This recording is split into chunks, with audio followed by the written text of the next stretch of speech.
It is nestled among the Redwoods, 2,700 acres of pristine land, broken down into dozens of camps.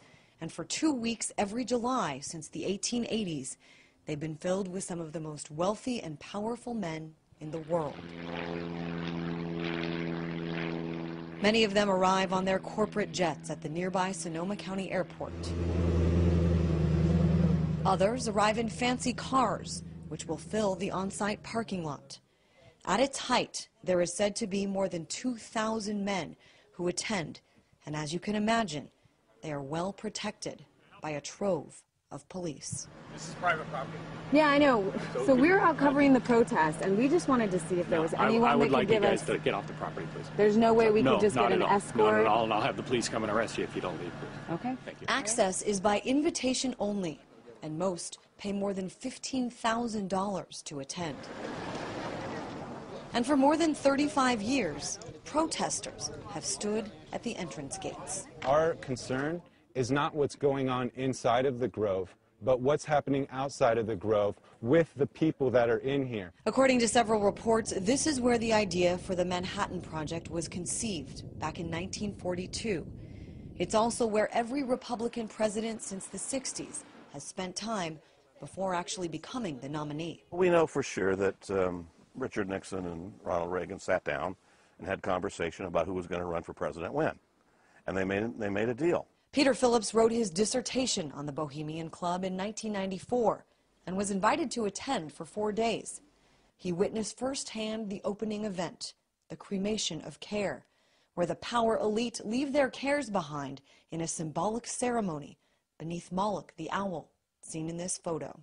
Jed Jankel says he was a paid employee of the Grove and drove the horse and buggy that carried the casket in the ceremony. The casket represented their cares, and they would actually burn it in along the lake with music. This is a place filled with secrets that only those who go inside and perhaps the trees will ever really know.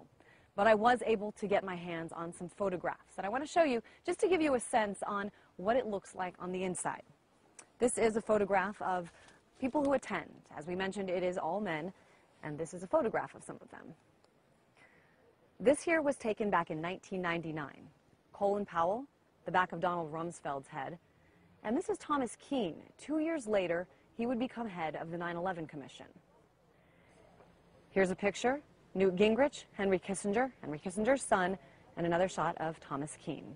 Here's a much younger Dick Cheney at the Grove, and Henry Kissinger having a little fun.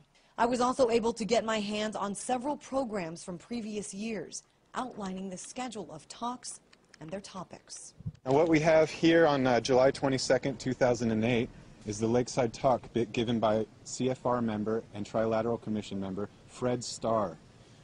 He gave a talk called Afghanistan, the Unexpected Upside. There are other connections to be made as well between the Lakeside Talks and public policies that follow.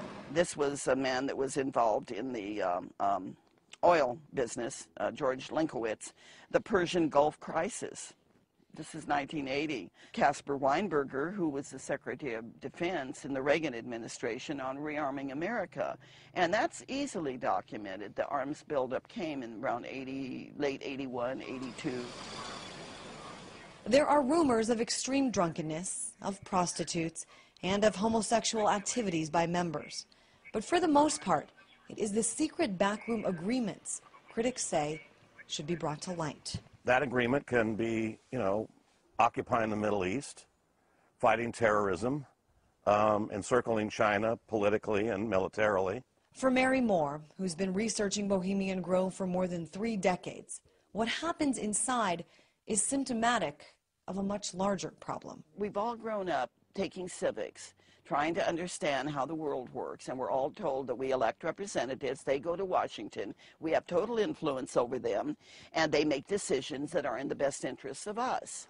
Then we start growing up, and if we pay any kind of attention, we find out that none of that is true.